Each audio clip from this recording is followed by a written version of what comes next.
எவ்வளவு பெரிய லக்ஸுரி காரா இருந்தாலுமே அதை நீங்க இந்த ரேட்டுக்கு வாங்கலாம், பிரீமியம் கார்லாம் வந்து கம்மி ரேட்டுக்கே வாங்கலாம் அப்படின்னு சொல்லிட்டு யூடியூப்ல நிறைய வீடியோஸ் பார்த்துட்டு இருப்போம். நம்ம ஃப்ரெண்ட்ஸ் கூட நிறைய பேர் சொல்லியிருப்பாங்க, எப்பா அப்பேற்பட்ட மெர்சிடிஸ் காரு BMW காரு வெறும் 10 லட்சத்துக்கு கொடுத்து வாங்கினியா அப்படின்னு நம்மளே நம்ம ஃப்ரெண்ட்ஸ் கிட்ட கேட்டிருப்போம்.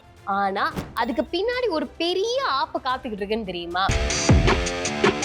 எஸ், இந்த வீடியோல நான் என்ன சொல்ல போறேன்னா, நீங்க செகண்ட் ஹேண்டாவே ஒரு லக்ஸுரி காரை கம்மி ரேட்டுக்கு வாங்க முடியும். ஆனா வாங்கினா அதுக்கு பின்னாடி என்னென்ன பிரச்சனை இருக்கு, நீங்க என்னென்ன பிரச்சனையை சந்திப்பீங்க, அது வாங்கலாமா வேணாமா, உங்களுக்கு அதை பாத்துக்கிறது அளவுக்கு உடம்புல சக்தி இருக்கான்னு தான் இந்த வீடியோல நான் சொல்ல போறேன். So welcome to pass Vela daily Tamil channel. நான் உங்க தர்ஷினி.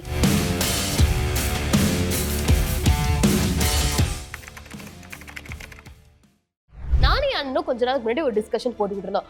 Audi, BMW, Benz எதுவா இருந்தாலுமே கம்மி ரேட்டுக்கு வாங்கலாம். எப்படி வாங்கலாம்? செகண்ட் ஹேண்டா வாங்கலாம் அப்படின்னு எங்க அண்ணன் வந்து சொல்லிட்டு இருந்தாரு. அப்போ திடீர்னு எங்க அப்பா வந்துட்டு, தம்பி நீ 1 கோடி காரை வந்து 10 லட்சத்துக்கும் வாங்கலாம், ஆனா அதுக்கு பின்னாடி எவ்வளவு செலவு இருக்கு தெரியுமா அப்படின்னு கேள்வி கேட்டாங்க.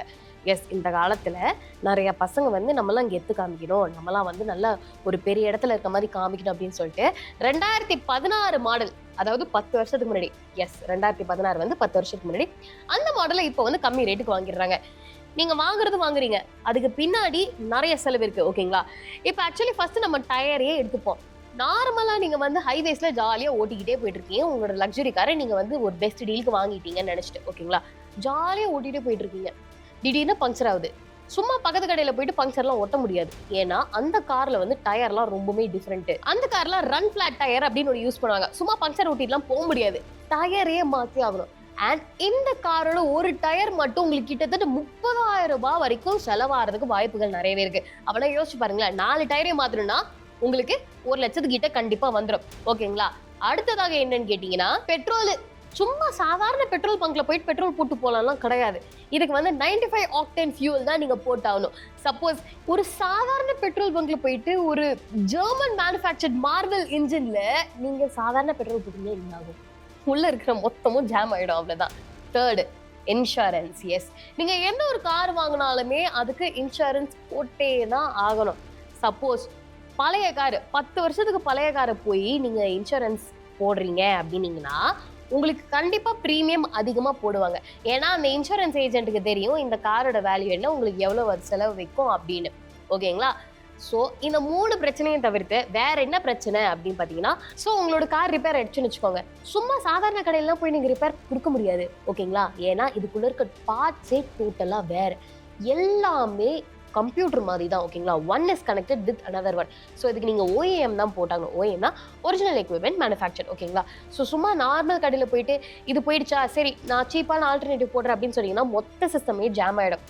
ஸோ இதனால தான் காரை மேனுஃபேக்சர் பண்ணுறப்போவே அவங்க சொல்லியிருப்பாங்க, நம்ம கஸ்டமருக்கு பெஸ்ட்டான சர்வீஸ் தான் கொடுத்தாகணும், அவங்களுக்கு வேர்ல்ட் கிளாஸ் டெக்னாலஜி தான் கொடுத்தாகணும் அப்படின்ற எண்ணத்தில் தான் மேனுஃபேக்சர் பண்ணியிருப்பாங்க.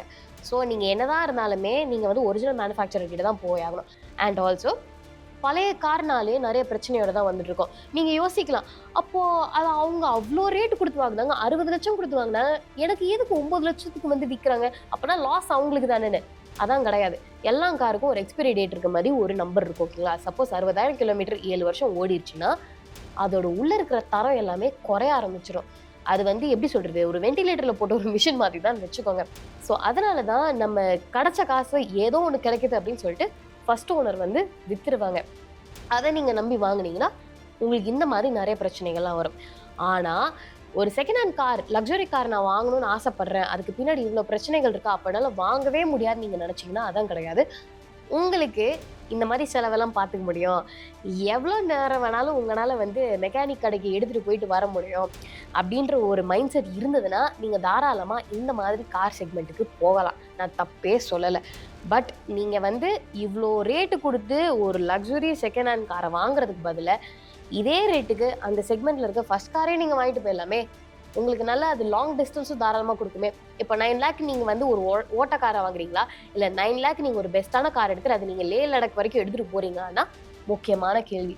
ஸோ இது உங்கள் காசு தான், நான் இல்லைன்னு சொல்ல. பட் ஸ்டில் ப்ராப்பராக யோசிச்சு அங்கே எங்கே காசு போடணுமோ அங்கே போடுங்க. பிகாஸ் கார்ன்றது வந்து நமக்கு ஒரு லக்ஸுரி ஸ்டேட்டஸை தவிர்த்து அது நமக்கு கம்ஃபர்ட் தான் கொண்டு வரப்போகுது. ஓகேங்களா? லாங் டிஸ்டன்ஸ் ட்ராவல் பண்ணணும், ஃபேமிலியோட ட்ராவல் பண்ணணும், எல்லாத்துக்குமே. எமர்ஜென்சினா வந்து நம்ம 2 வீலர்லாம் யாரையும் கூட்டு போக முடியாது, காரில் தான் எடுத்துகிட்டு போகிற மாதிரி சுச்சுவேஷன்லாம் வரும். ஸோ இது எல்லாத்தையும் யோசிச்சதுக்கப்புறம் நீங்கள் நிதானமாக தெளிவாக பிளான் பண்ணி வாங்குங்க. ஓகேங்களா? இதை தவிர்த்துறதுக்கு பின்னாடி நிறைய இன்ஃபர்மேஷன்லாம் இருக்குது. அதெல்லாம் உங்களுக்கு வேணும்னு நீங்கள் நினச்சிங்கன்னா கீழே கமெண்ட் செக்ஷனில் மறக்காமல் கமெண்ட் பண்ணுங்கள். அதுக்கு ஏற்ற மாதிரி நான் வீடியோ போடுறேன். ஸோ உங்களுக்கு இந்த மாதிரி இன்னும் நிறைய இன்ஃபர்மேஷன் வேணும்னு நினச்சிங்கன்னா மறக்காமல் என்ன டாபிக் வேணும், இந்த டாப்பிக்கில் நீ பேசினா நல்லா இருக்கும் தர்ஷினி அப்படின்னு சொன்னால் அந்த டாப்பிக்கும் கமெண்ட் செக்ஷனில் போடுங்க. அதை பற்றி ஒரு வீடியோ போட்டுறேன்.